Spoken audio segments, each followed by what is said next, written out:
So He regulates the sun and regulates nature to meet His Word.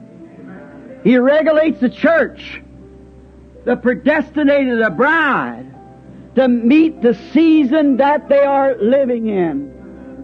Even nature itself tells us today, as we see the nations breaking, the earth sinking in, the handwritings on the wall.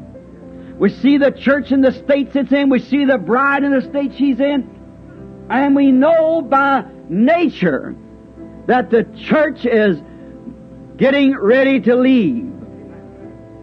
What a glorious time. It's a time that all the prophets long to see this hour.